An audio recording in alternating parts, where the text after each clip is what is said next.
Hello, and you're listening to Eco Justice Radio. We present environmental and climate stories from a social justice frame, featuring voices not necessarily heard on mainstream media. Welcome.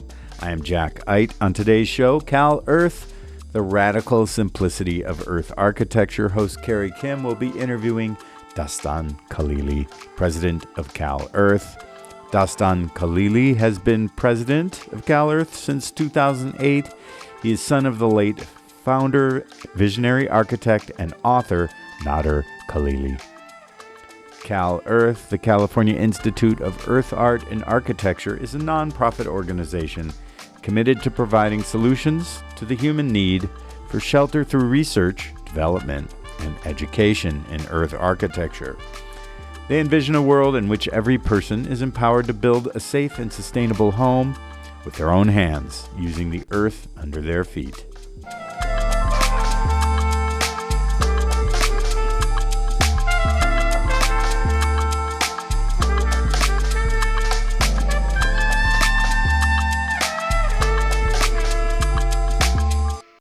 We begin with an excerpt from an LA Times video on CalEarth. It is the question on everyone's mind after our recent fires. Is there a way to fireproof our cities and make them more resistant to wildfires? Well, maybe. There's a type of sustainable structure that's touted to withstand colossal disasters like earthquakes and hurricanes and, yes, fire. Made from things like sandbags, barbed wire, and earth, they're called super adobes. Today is the CalEarth Institute's monthly open house, which we've hosted for almost 30 years now. Once a month, we open our doors to the public, and people have the opportunity to come and explore these structures for themselves. I've heard about CalEarth forever, and I've always wanted to come out here. I kind of had a dream of, I want to do super adobe. And then now, sort of out of necessity, so many homes lost in Altadena, including ours, it just seems like more of a possibility. People come from all over the world to come and see these structures, and when they walk in, they may have never been inside of a building made out of earth before, but when they walk out, they talk to us always about how familiar it is, how amazing it feels, and how connected they felt to it. Super Adobe is a building technology that was developed by my father, Nader Khalili, here at CalEarth over a period of about 20 years. It is a very simple but very sustainable and strong building technology that uses sandbags and barbed wire and the earth right under your feet to build structures. The structure you see behind me is called Earth One. It's a 2,300 square foot home that is 3-bedroom, 2-car garage, and permitted.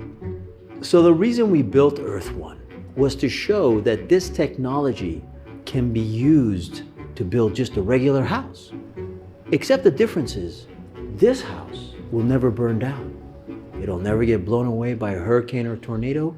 It is seismic resistant, and it'll last hundreds of years. My father was inspired to develop this system because after being an urban developer for many years, he realized that although there was budget for huge projects, billions of people lived in inadequate homes or were completely homeless. And that seemed completely out of balance. So he spent many years studying how to build with the earth. It's a traditional way of building indigenous to many parts of the world, including Iran, which is where he was from. Super Adobe is a play on Adobe, that it's taken this Adobe technology and brought it into the new era by making a few modifications and using the sandbag as the way to contain the material, which allows you to use any kind of soil, not just Adobe. The actual material cost per square foot averages between $100, $200 maximum. The labor cost, of course, varies based on the market, but the material is available everywhere. We have seen Super Adobe withstand every type of disaster you can imagine. We've seen them withstand earthquakes in Nepal. We've seen it go through Hurricane Maria and multiple fires, including in Ventura County and in Los Angeles most recently. It just carries on. It's earth. Earth doesn't burn. And as long as you build it in the right way, it is seismically safe and it will outlive all of us. Aloha, this is Carrie Kim. Listeners, today we are thrilled to welcome Dastan Khalili, president of CalEarth and son of world-renowned Iranian-American architect, author, teacher, and visionary humanitarian Nader Khalili, who innovated Super Adobe and inspired Earth architecture around the globe. We thank the Tongva ancestors for their continuing presence, legacy, and relationship to this region. Our show comes to you from the ancestral homelands of the Tongva and all of their relatives. And we invite you to align with and support the original tribal relatives, the nations of this continent, their homelands and lifeways wherever you live, and to act with and for their continuance. Welcome, Dastan. Mahalo for coming on the show today. Thank you for having me. Yeah, well, the global housing shortage currently includes some 20 to 40 million refugees, perhaps and counting, and displaced persons, and hundreds of millions more who live in substandard or slum housing. Amidst the urgency of human-induced climate events, urban conflagrations, like we've just seen here locally on Tongva lands, and quote-unquote natural disasters, I put that in air quotes, we are being compelled by CalEarth founder Nader Khalili's timeless vision to create sustainable human shelters using timeless materials and timeless principles, including arches, vaults, and domes, inspired by the mystic Persian poet Rumi. Your father envisioned uniting the natural elements of earth, water, air, and fire to serve humanity and the environment, provide shelter for the world's homeless and displaced persons, and empower people to participate in the creation of their own homes and communities. By doing so, we can touch the earth, preserve the planet, and gently walk into our shared ancient future. I wanted to open with a quote from your father. It's not a quote, but a poem from Dancing the Flame, one of his collections of Rumi poems that he translated. Unknown existence, undiscovered beauty. That's how you are. So far, but one dawn, just like a sun, right from within, you will arise. And then following that, I wanted to also share another quote from your father. Is it really sane to follow one's ideals and dreams and race alone in today's world? Midway in my life, I stopped racing with others. I picked up my dreams and started a gentle walk. I touched my dreams in reality by racing and competing with no one but myself. So beautiful. And thank you, Dastan, to you and your sister Shifte for continuing on the legacy of your father. You are welcome. I'm very touched by that introduction. Thank you so much. Well, your father's remarkable. I feel like, he's watching from where he is. Could you share about his departure from traditional architecture and how this gave birth to CalEarth? Why did he leave? My father was an urban developer doing high rises and skyscrapers, and had a very successful partnership and architectural firm in Tehran before the revolution that happened.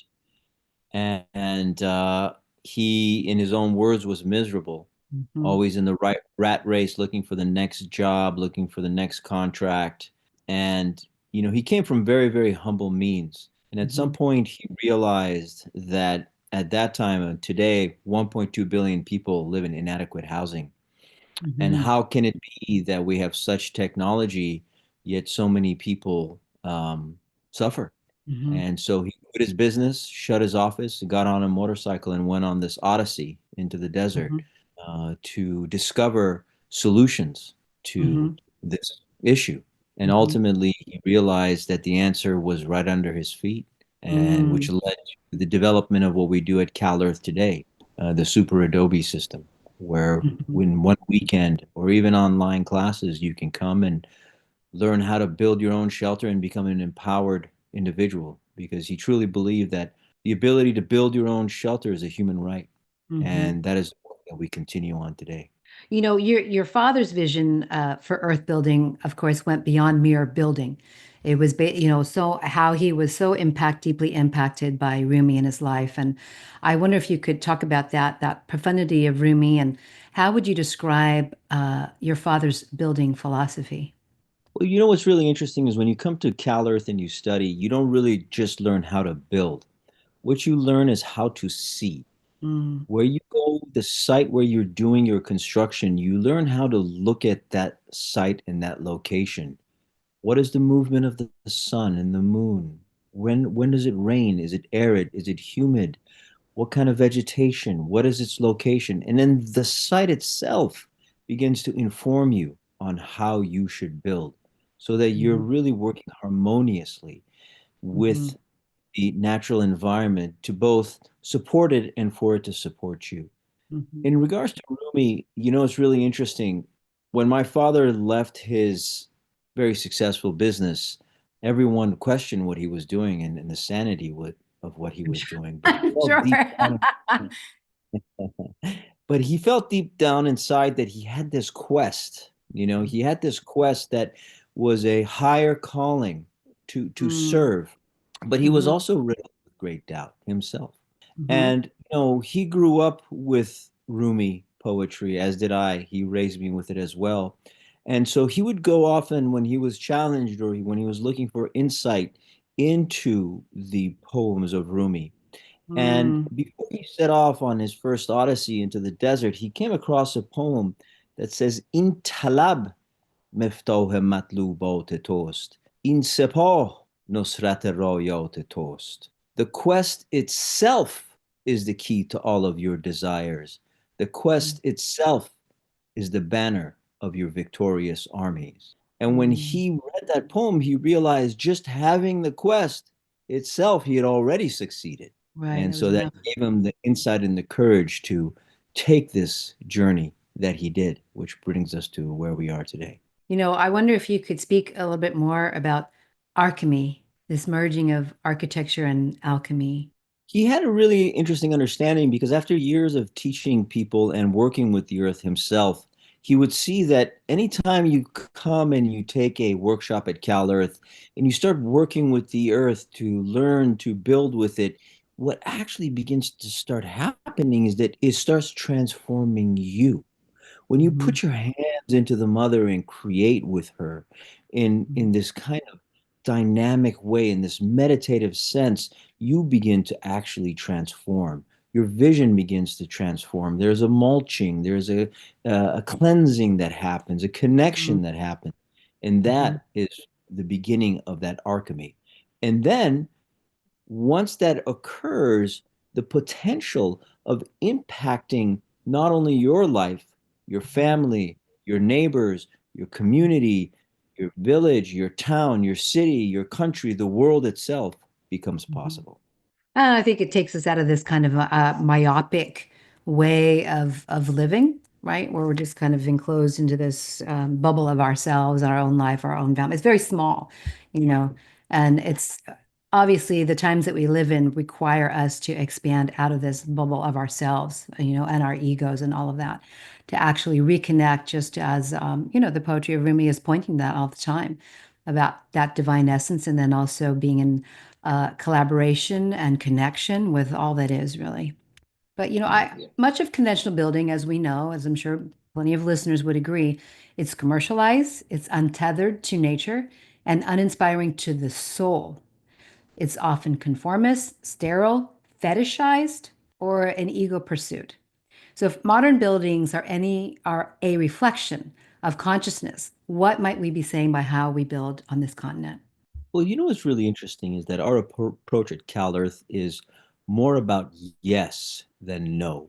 What we Mm, say is that super Adobe and Earth architecture should be an available and acceptable alternative. If you want to build with wood, if you want to build with cement, if you want to build with steel, that's a personal choice. But right. once you begin building with earth and using this system, you suddenly realize you're building a home that's fireproof, hurricane proof, tornado proof.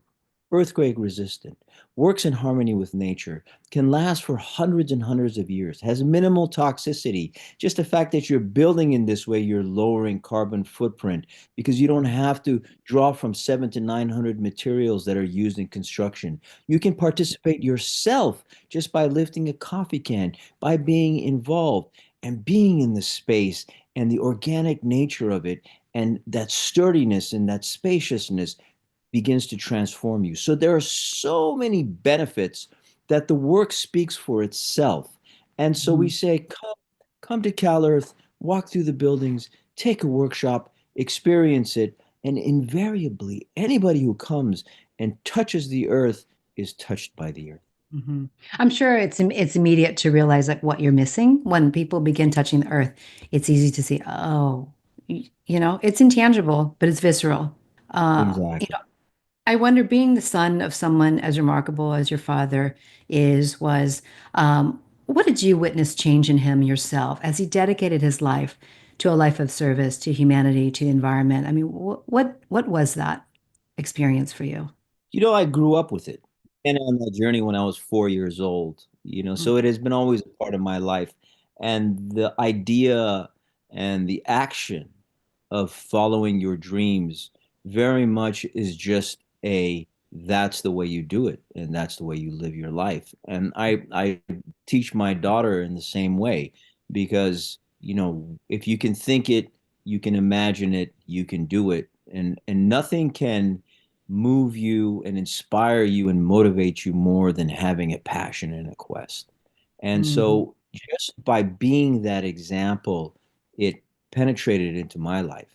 And Mm-hmm. I really watched the challenges of it and how difficult it was and how many doors were closed and how much struggle there was. And yet the beauty of the originality and the Right. when people, were aligned with him, they were so supportive that, you were like, wow, these are true people who really want to support this. And you could differentiate the souls that were aligned and those who were Mm-hmm. not that really interested, you Right. know? And Mm-hmm. but he was always open to everyone. And he believed that everybody had the potential to be a Shakespeare and Einstein, that human potential is infinite and limitless. Mm-hmm. And that's how he explored it.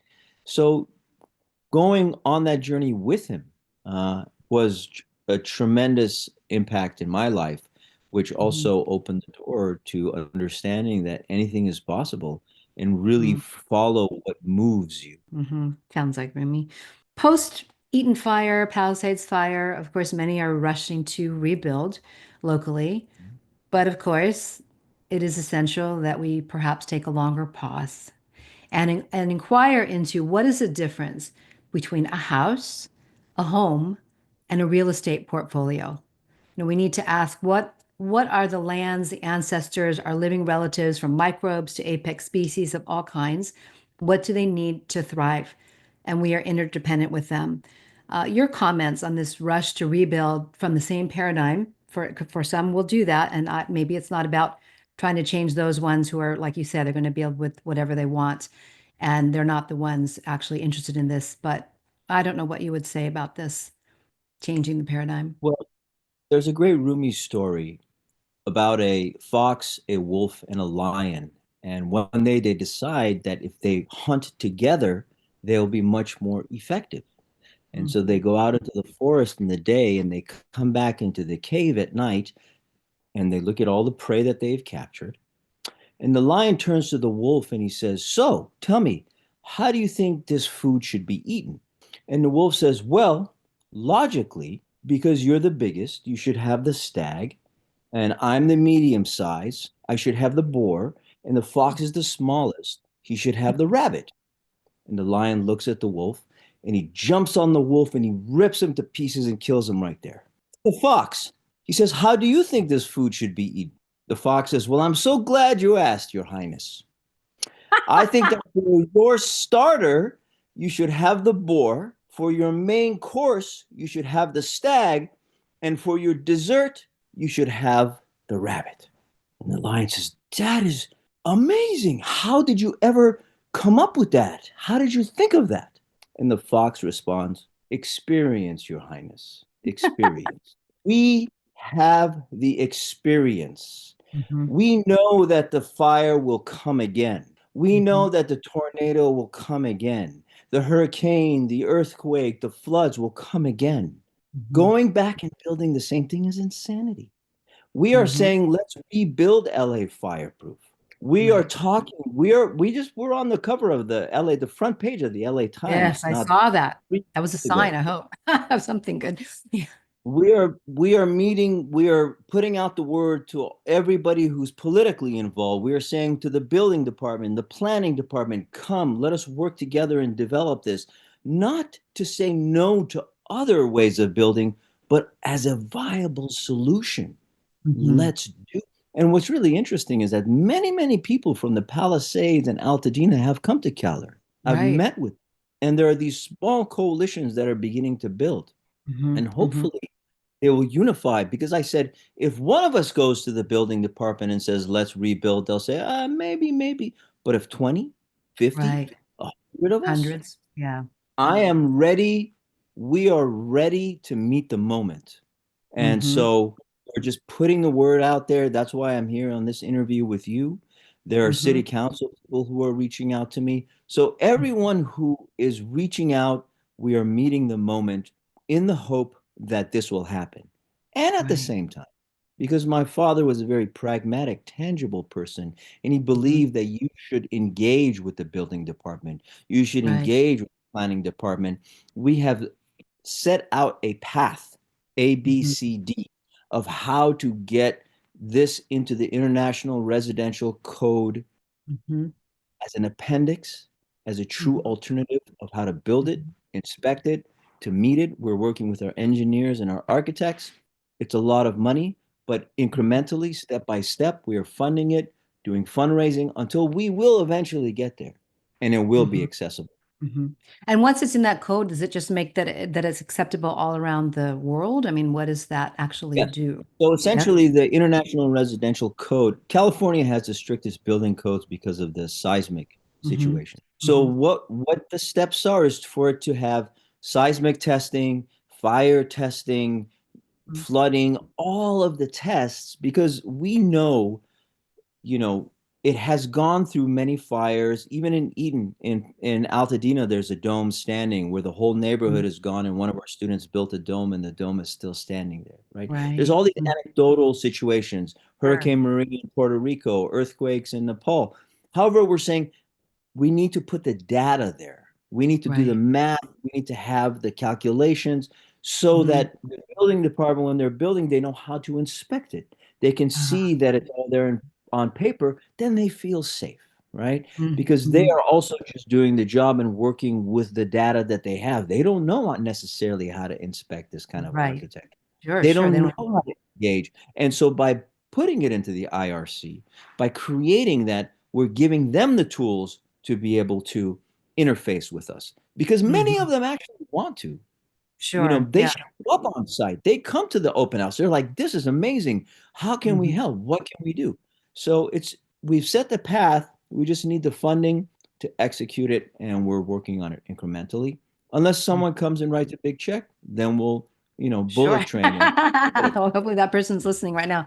Dastan, we're going to take a break right now. We'll be right back with you to talk more about CalEarth and Earth architecture. You are listening to Eco Justice Radio, a listener supported media outlet. Please consider making a donation to ensure that we can continue to provide socially and environmentally driven content. Donations can be made to ecojusticeradio.org or socal350.org. For an extended version of this interview, as well as other benefits, we encourage you to become a member of our Patreon at patreon.com/ecojusticeradio. Today you're listening to CalEarth, the Radical Simplicity of Earth Architecture with host Carrie Kim and guest Dastan Khalili, president of CalEarth, the California Institute for Earth, Art, and Architecture. So, Dastan, thank you about sharing, about trying to get the CalEarth or Super Adobe, the system, into the International Building Code, Residential Building Code. That is phenomenal. And whatever ways that listeners can support that process, if there is a way, maybe it's just through fundraising, we will share that with this post. And, I wanted to say, I imagine there are no animals in nature who do not build their own home or nest or whatever you want to call their abode. But humans are probably singular in that. And what are we missing by not participating in the labor and physical creation of our homes? So much of home is farmed out, done by someone else. We're so disconnected from the actual process. I wonder if you could speak a little more about that. Well, I think that we're living in a current system where specialization and having others do things and being specialized in that is very much the celebrated norm. Mm-hmm. But what's really cool is that you can actually learn how to build your own shelter using Super Adobe just by coming on one weekend and taking a 2-day workshop, by Mm-hmm. taking an online class. That empowerment is actually there. You don't need to be an engineer. You don't need to be an architect. You don't even need to be a builder. You can Right. be from any walk of life, anyone, as long as you can lift a coffee can of soil, you can learn how to build with earth. And so the solution is right there. The technology is right there. All you have to do is reach for it and touch it and get involved.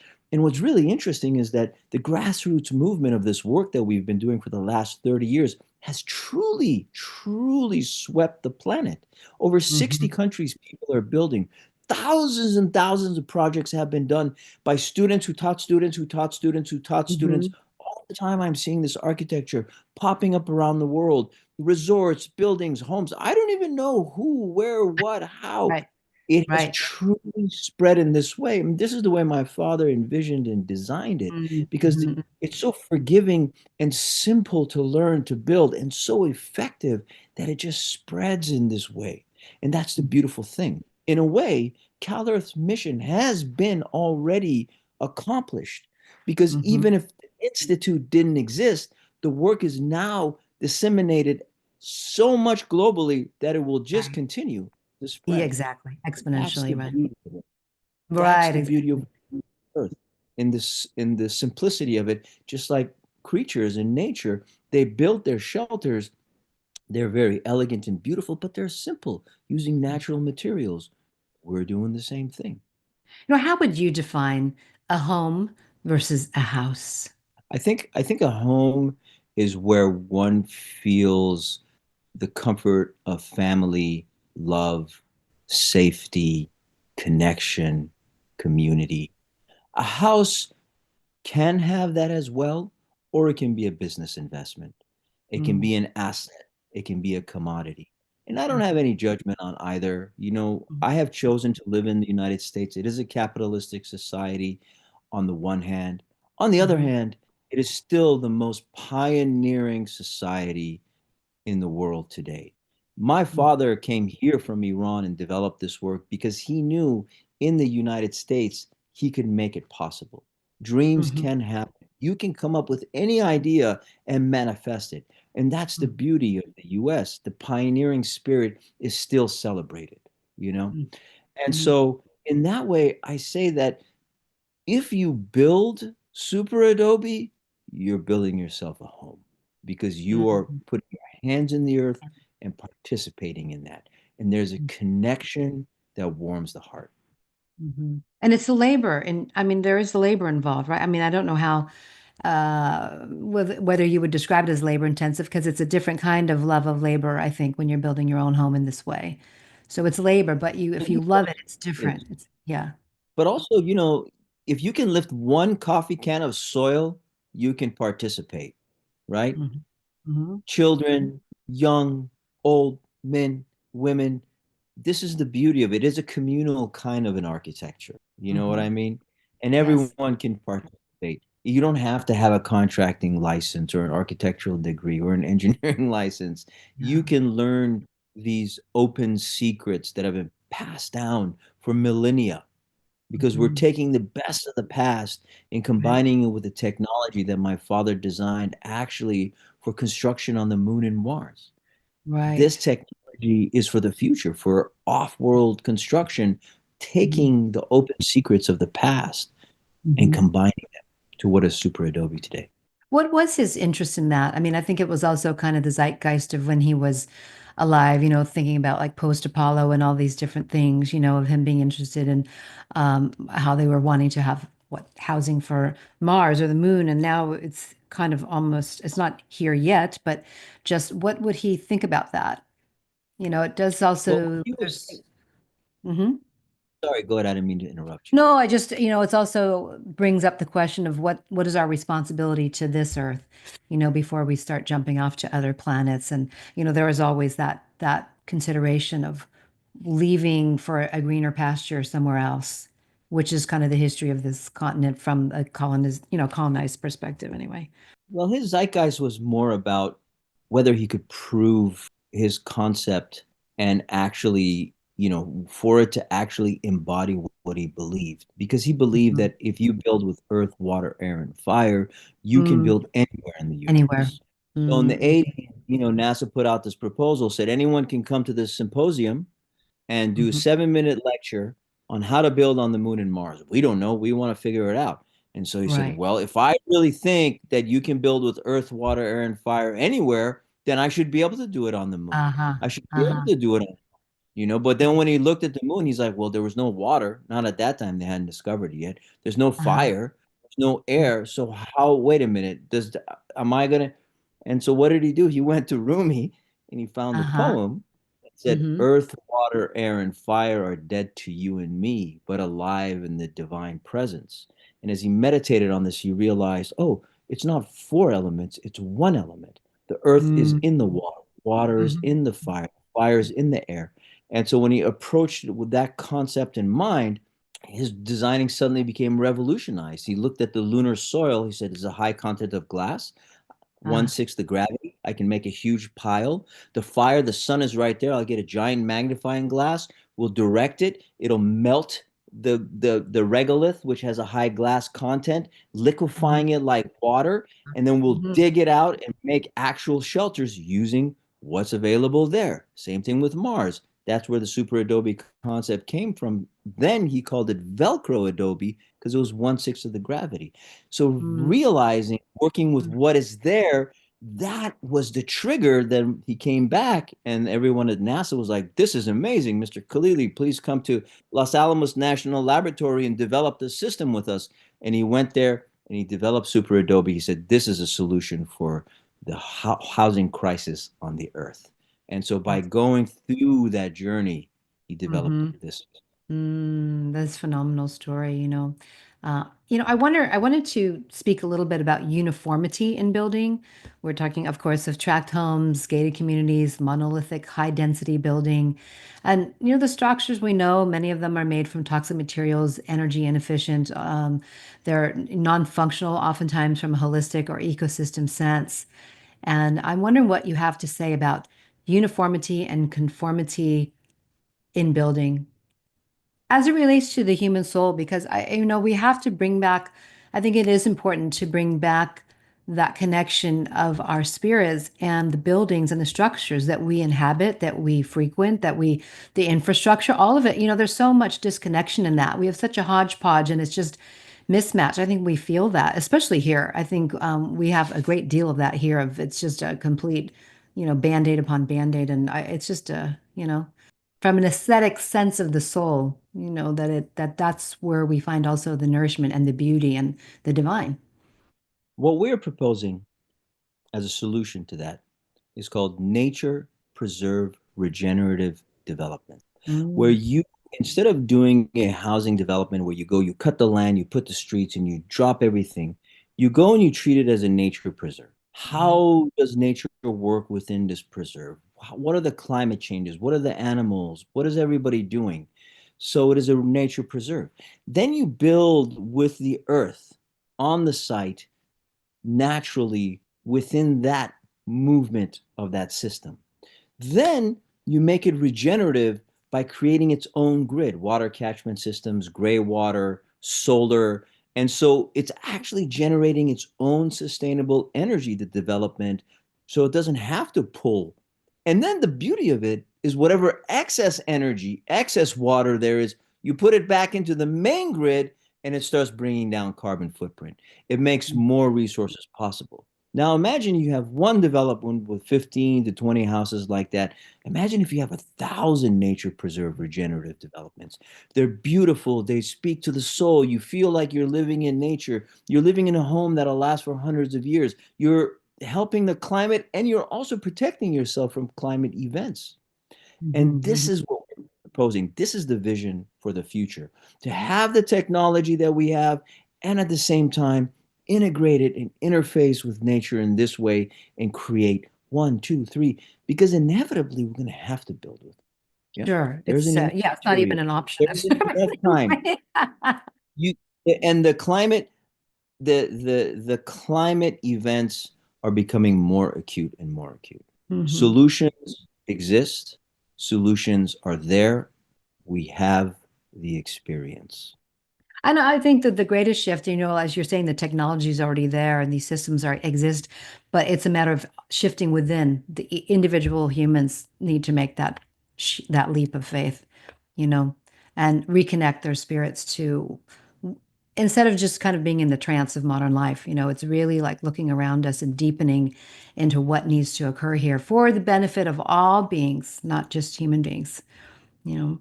Where are these nature preserves? Is there any place where they're really doing this at a bigger scale? The nature preserve regenerative developments, is that already happening somewhere in the world where anyone's already embracing that, or is that a I new? have been No, no. This is a concept that my father and I discussed for many, many years, and I have been very much pitching it to everyone everywhere I go. And same Hmm. thing with LA. And all these things happen in LA Times, and I spoke to them. I said, "This is the future. Let's go Hmm. back and build like this.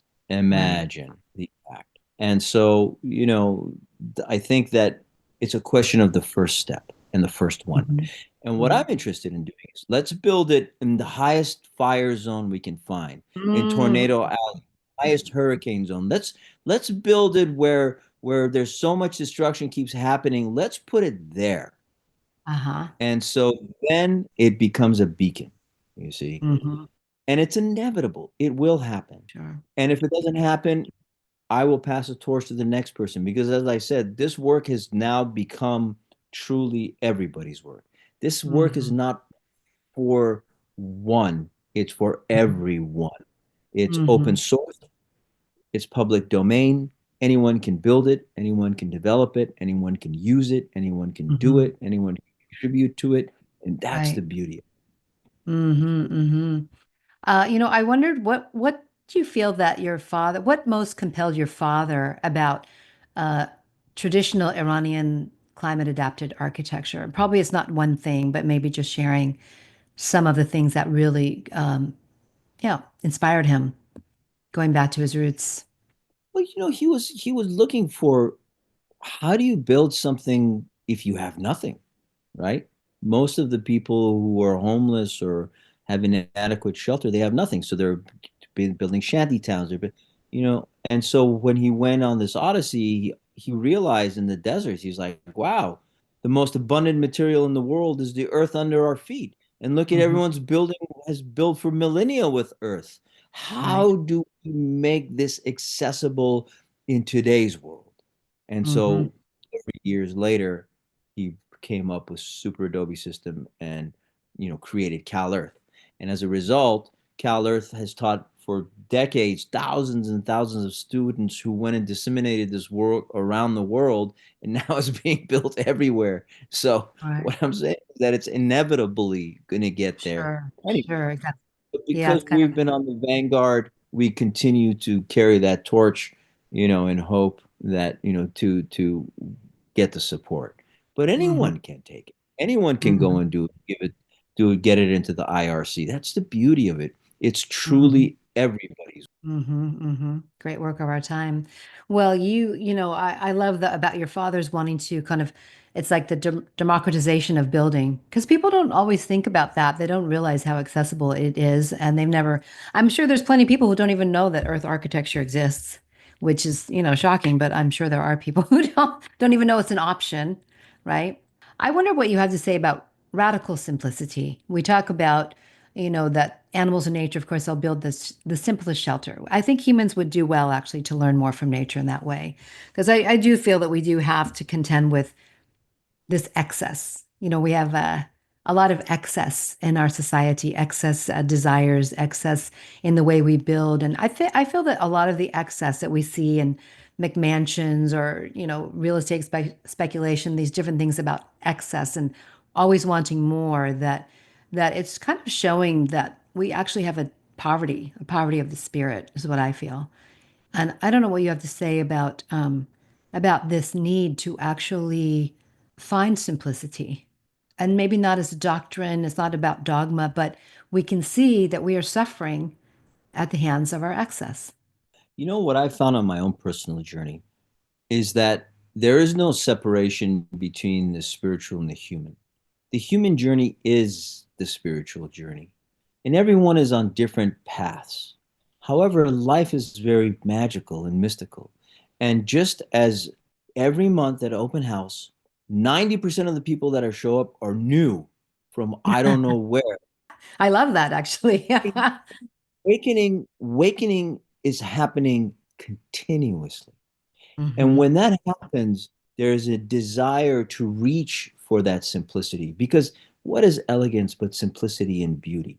It is innate in us, in our soul, in our heart. And we're all on that journey, in my personal experience.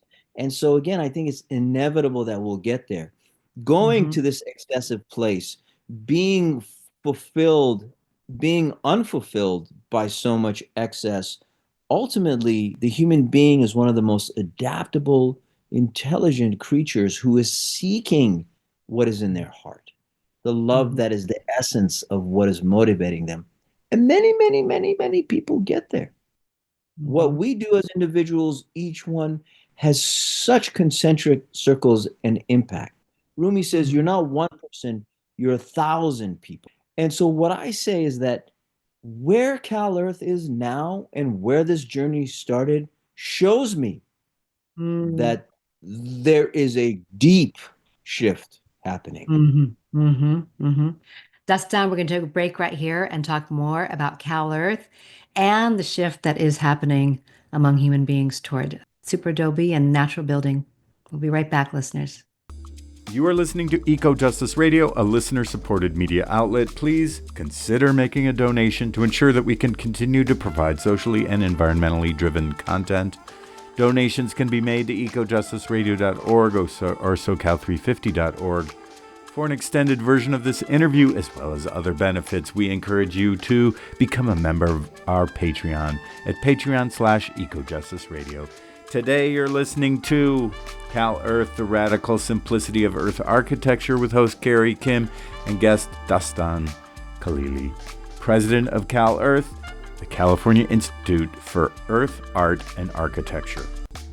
So, Dastan, I'm so happy to hear that you feel that there's a shift, and I'm sure in the beginning days of your father starting it, that probably you felt more like outliers much of the time. And I know you had mentioned that CalEarth is situated in a place in Hesperia, the Mojave Desert, where it's surrounded by tract homes. I don't know if that's still the case. I would imagine so. And I don't know what your neighbors were thinking that you were doing. Someone was saying in one of the videos that they maybe thought we were a cult or what has changed in their perception also. Well, you know what's really interesting is that actually where we started building, there was nothing. It was all desert. Mm-hmm. And then the tract homes begin to come. Okay. And all those neighbors are like, this is amazing. So on the open house, they all come and they're like, wow, this is beautiful. And all the teenagers that want to come and hang out in the buildings at nighttime. So there's just a Uh-huh. natural attraction to it, Yeah. right? A Yeah. curiosity to it. And what's really fascinating is the contrast. Everybody comes and sees the Earth one and then the tract house behind it. And they're like, whoa. In a way, the developments Yeah. were because it really shows you in real time the contrast. And the tract Right. houses were built, and then after many years, they all started dilapidating and falling apart, and they had to come and refix them and rebuild them. And Mhm. meanwhile, the Earth architecture is just there standing, and will be Yeah. there for hundreds of years to come. You know, Hmm. Hmm. so Well, it's I'm sure it's people, just it's also tangible for people to actually feel the difference just from a feeling because it's earth structures, right? exactly. If your father were physically here today, how might he approach the rebuilding of homes post the Palisades? Would it be this nature preserve regenerative development? Is that what you feel he would embrace, post Palisades and Eaton fires? Here, like how do you feel he might begin? I think that he would just, continue the legacy in the same way. I mean, really, Hmm. essentially, the path that he started, we're just continuing to naturally go on that and build upon it. It's the inevitable logical progression of it. And so I do believe very much so, and he was very much interested in doing that and disseminating that. Before he passed away, he was very much interested in distance learning. He passed away just as Hmm. the first iPhone was coming out. There was no Zoom, there was no Right. Netflix, none of that even existed. And so we have taken that technology and made his vision manifest, where now people around the world do the workshops Right. all online if they want, if they can't come to CalEarth, you Hmm. know? Hmm. So Right. I And, can and you're see also he going is out into the world as well, right? Too, doing, correct. I mean, both We are do happening. workshops. We have satellites in Italy, Spain, South America, the Middle East. Absolutely. And we've been doing that for decades. And so Yeah, his spirit shines bright with joy and continues to support this work. I feel him all the time. I'm sure. Yeah, I feel it too when I was researching for our show. I wonder what do you have to say about when you say the materials, building a home, we're using the soil under our own feet. But what are the concerns around toxicity when you have, say, large scale fires or urban conflagration where there has been a lot of toxic things burned? And what happens as far as the soil? They scrape the soil. Plenty of soil testing needs to be done. What do you feel about this particular situation that we have here? And would it require having to bring soil from elsewhere, or you have to remediate that soil much longer, deeper than what is maybe typically being done with kind of a dig and haul situation? Honestly, I don't have the answer for that. I can only respond in an anecdotal way, which is Okay. the Earth is 7 billion years old. And if you dig deep enough, the soil is pure and Mm-hmm. it's everywhere. Mm-hmm. And there's mountains all over Southern California, LA. There's soil available everywhere. If obviously everything is cleaned out, one would test the soil, how deep the toxicity went, is it habitable for human condition, and we would think about solutions of how to mitigate that. Mm-hmm. But I'm confident that that exists because I went through the Thomas Fire in Ventura County in 2017, and everything was, Mm-hmm. and they Mm-hmm. came back pretty quickly and built it. And there was another super adobe structure here that also went through it and was, unharmed or undamaged. Mm-hmm. You know, we're very resilient, adaptable creatures. However, we have the experience now, so it's time to rebuild using the earth. Mm-hmm. Exactly. Well, I guess it was going to take something this large. I mean, I wish that was not the case, but I think that that is what the sea change is, to have something this at this large of a scale that people actually reassess many things, not just the building, but our lives, how are we living, our consumerism, all of the things that are necessary, actually. I think about visiting in the Amazon and just their perception with a couple tribes in the Amazon in Ecuador, and they had said for them, actually the concept of a home was really that one that would just disintegrate back into nature after 10 years. Like if your home Mm. actually lasted longer for them, that was not a good thing. But earth architecture is just something different. It's different materials, different context, but because they're in the rainforest. But in any case, it's yeah. Um, one of your site directors at CalEarth in one of your videos had mentioned he had spoken about this sort of democratization that your father, that it was really important for him to make things accessible. You say you only need like to be able to lift a can of soil. Why it was so important for him to have the feminine aspect, because so much of the architectural world, construction, engineering, all of this is so much male, dominated by male energy, and that it was really important to bring in the women and the children and to bring in also the feminine aspects. What would you like to say about that further and why it was so important to have this full participation? half of the population of the world is women. So it only makes sense that we build together our communities Mhm. in our home. In fact, half of our student body are women. And Mhm. this architecture is very much designed in that way Mhm. because who says only men should build? It isn't so. Mhm. I And mean, it's the not true earth around the world. itself You go is, to other countries, you'll see and the earth women are doing itself more is than the building. No, and the I've earth seen it itself plenty. is Yeah. equated with the mother. So how beautiful to participate in that process, you know? Mhm. Mhm. It only makes sense. What do you have to say about scale? I mean, we sort of skirted around it a bit, talking about McMansions. I mean, talking about the excess, but it feels that if we actually become more humanitarian ourselves, kind of in the footsteps of your father, that we really realize, I think, that we don't need so much and we could have a human scaled home. It's always interesting to me to see around here locally, to see something that was more of a human scale home, like built in the whatever, the 30s, 40s. Then you see something today that's just this massive monolithic structure. And it's just dwarfs you in a way that doesn't actually feel good. It actually feels that the building is oppressive in a way. I wonder if you could say anything about scale and the beauty actually of a human scaled home. Something that you could actually clean yourself, take care of yourself. Most homes in the world are human scale. Yeah. McMansions that you mentioned, these are the exceptions, right? Mm-hmm. Most of humanity actually lives within scale, within the limitation of the need. Mm-hmm. The excess is more of a marketing thing. I'm a filmmaker by my profession and my passion. And Mm-hmm. so, all film, all video, it's all a type of propaganda propagating a particular idea for a particular reason. And, Mm-hmm. excess and the idea of excess is good for certain kinds of capitalism and marketing. But the truth is, most of the world lives on a human scale because it Right. just makes sense. It's natural. We want to be Yeah. close together. We want to be Yeah. communal. Mm-hmm. That's just the way it is, in Right. fact.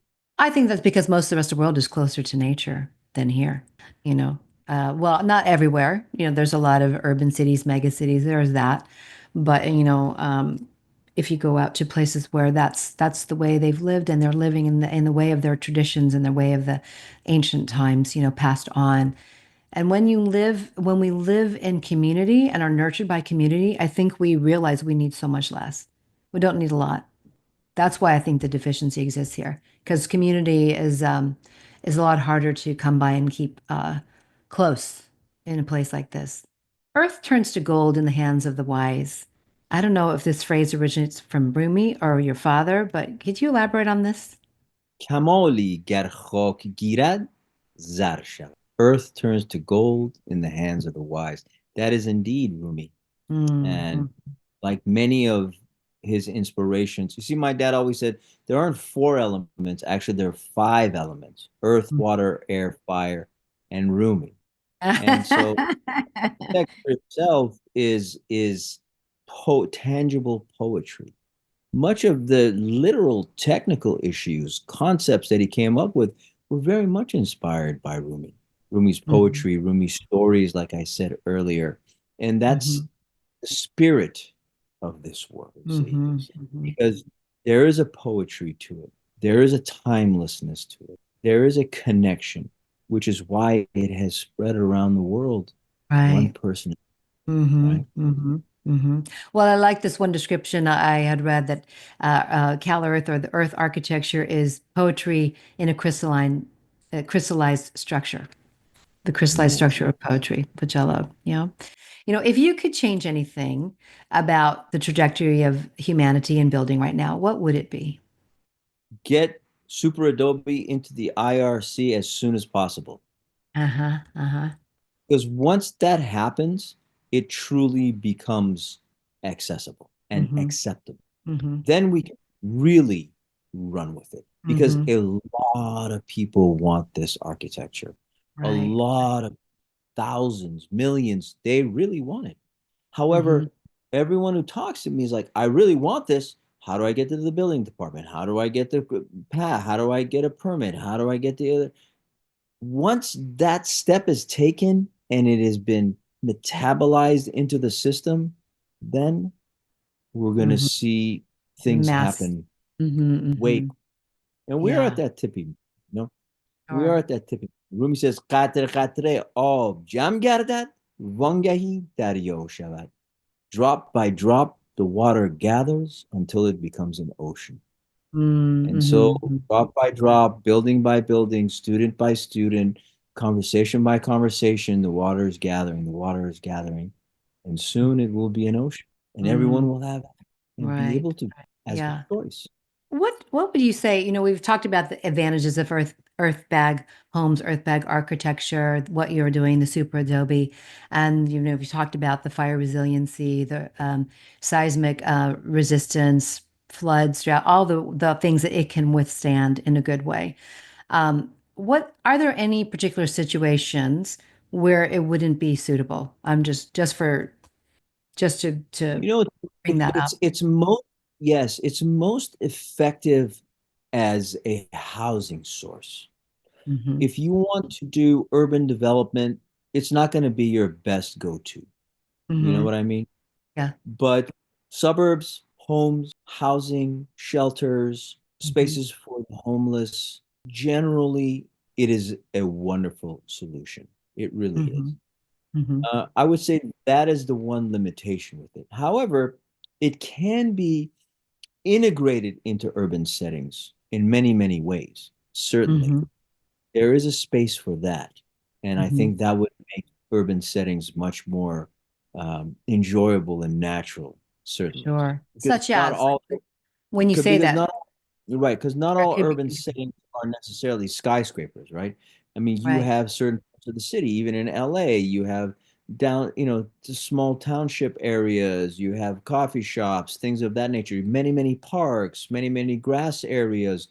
So you can have regular buildings and then one super adobe over here. There's a beautiful architecture, sculpting, sculptures. There's many ways to integrate earth into the urban landscape at this time as well.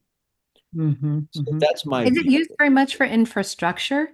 I know that it can be used for that, but I don't know if that is actually. Lake stabilization, building, dams, building water catchment systems. There's many, many ways that it can be integrated. Yes. Mhm, mhm. Could you speak about, I know one of the stories with your father was talking about the crack, and that many architects, they are averse to the crack. And then could you talk about the reptile, how he was able to then incorporate the crack into his designing? So, so indeed, when CalEarth was a fledgling organization and they were doing, experiments with the Super Adobe, um, he realized that on the finishes, a lot of times the finishing after a little while, the exterior would start cracking. So there'd be a cosmetic crack on the outside of the building and cosmetically. And you just have to patch it like any house. It requires, some minimal maintenance. But he was very worried about how people would perceive it structurally as it being an issue. Mm-hmm. And so he lost a lot of sleep around that. And he was Oh. really worried about the cracking. And Mm. so he went to Rumi and he opened the Rumi and he came across a Rumi poem that said, "Az anche ke mi larzi, midon hamon arzi." That which you fear now is your true worth now. So he thought about this and he said, well, I fear a crack. So my true worth is a crack. When I see a crack, I stop. I can't go past it. That's my value. That's my limitation. You know what I'm going to do? I'm going to embrace the crack. I'm going to look for cracks everywhere. I'm going to study the crack. I'm going to be one with the crack. And so as he started looking at nature, he realized, wait a minute, everything is cracked. There are Mm. no perfect surfaces in nature.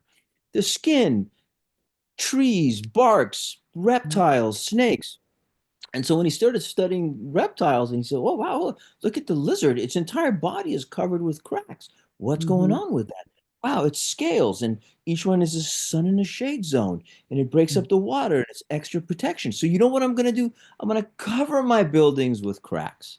And so he developed Mm, this reptile system where it's all these little balls and it covers mhm, the entire building. So the mhm, entire building looks filled with cracks with these little balls, but each ball creates a sun and shade zone. It breaks mhm. down the water, so for water catchment systems, it creates an Right. additional, level of protection. And so in this Mhm, way, the crack became the reptile system. And in this mhm, way, whatever limitation was, he would embrace it and then transcend it. mhm, mhm. Adaptability. And is that reptile covering just kind of an optional thing that is used for certain Yes, situations? Or yeah. Okay. yes. When you go to CalEarth, you'll see a lot of the buildings covered with Mm-hmm. that. Mm-hmm. Mm-hmm.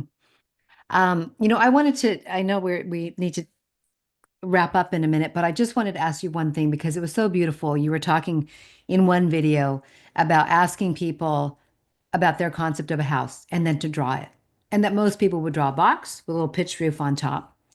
And that your father actually encouraged, I think it was children or youth to tell them that we were going to build homes out of rainbows.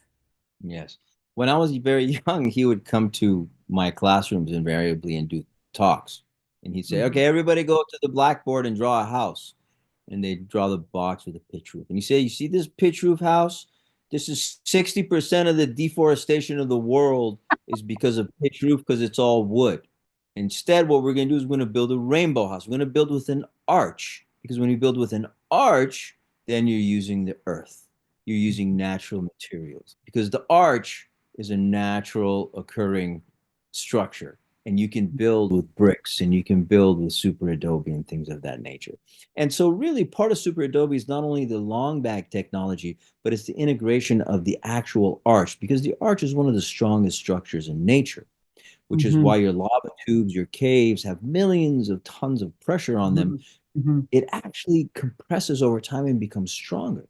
So all of Right. our buildings are either vaults or domes, which is what makes it super adobe instead of just earth bag technology, which Hmm. makes it resilient to seismic events, Right. windstorms, hurricanes, because you have to take that geometry into concept. And so by building a rainbow house, you reduce deforestation and you also meet climate events. I love the story about the rainbow house. Dastan, thank you so much. And thank you to your father, to Shifte, everyone at CalEarth, all the many, many people around the globe who are building with the earth. We thank you for this legacy. And I wonder if you could share some of the links, how people can connect with you. And also, I know there was mention about of CalEarth being a heritage landmark and how listeners can also support that. Yes, calearth.org is our website, and you can make a donation directly if you like. And yes, we are fundraising and are in the process of becoming a landmark for California. And, it is a complex set of paperwork and it takes a lot of time.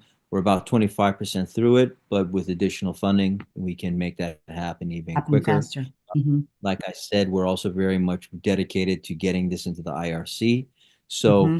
donate, take an online class, take a course, come to open house, spread the word, look at the pictures, look at the videos, and just remember, you are it. You are it. And it is your God-given right to be empowered, to be able to build your own shelter that works in harmony with nature and that is safe so that no matter what's happening in the world, you can take care of yourself.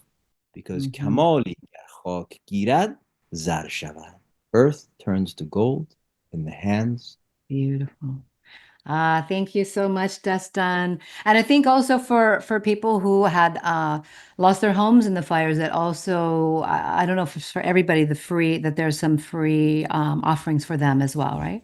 That's right. All of our online courses are available for anyone who was impacted or affected by the fires or any real disaster, natural or man-made. We offer that to anyone, anywhere in the world who's going through it, and that's part of our charity endeavors because Mhm. this technology is for all. Yes, Mm. and we have our social media links at Yes. CalEarth. You just Hmm. look us up, and there we are. Yeah. Okay. And Thank you thank you so so much. much, And Carrie, for yes, having us and thinking about us and this invitation and the amazing work that you do. I commend you. Please continue upon your quest, and great things come. So Yeah. deep gratitude to you for the invitation, and really a wonderful interview. Well thought. You did your research, and I'm very impressed. Thank you. Thank you. Well, your father was kind of guiding me along the way. He's like, no, speak about this. No. I felt him, he's a remarkable spirit, and I'm sure he is really happy to see the things that are happening now, as you say, that this is exponentially happening. And like you say, we're at the tipping point. It's already happening. There's just a little bit more, for it to just really explode in a good way. Yeah. Thank you, Dastan. Thank you to our guest, Dastan Khalili. And thank you to our listeners for joining us. This has been CalEarth, the radical simplicity of Earth architecture. For an extended version of this interview, become a member of our Patreon or visit our website at ecojusticeradio.org. Please connect with us on social media at Ecojustice Radio, SoCal350, and Wilder Utopia. If you like what you've heard and you want others to be informed, subscribe and share the episodes.